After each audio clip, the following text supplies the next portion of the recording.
Good morning, Leo. Wow, you're so cute and kind today. And the other one is there. What are you doing, Snowy? Wow, you let me touch you, huh? You're so nice now. You're not naughty, unlike other day.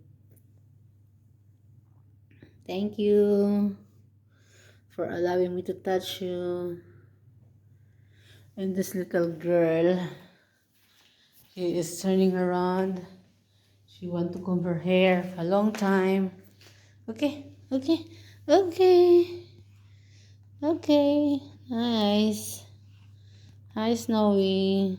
Miss you. What are you doing? My gosh. Where are you? You don't like to comb your hair now? Oh, it's there. And the other one is there. Come, Leo. I want to comb your hair.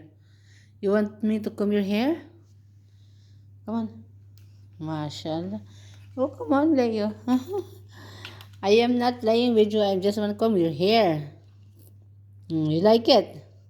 You like it? Wow, you like it. I know it. You like it. What are you doing?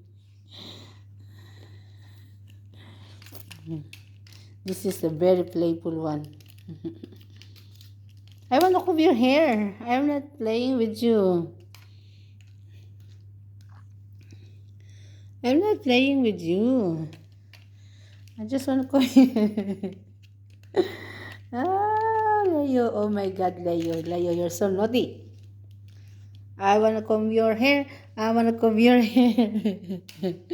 You're a real guy. You know?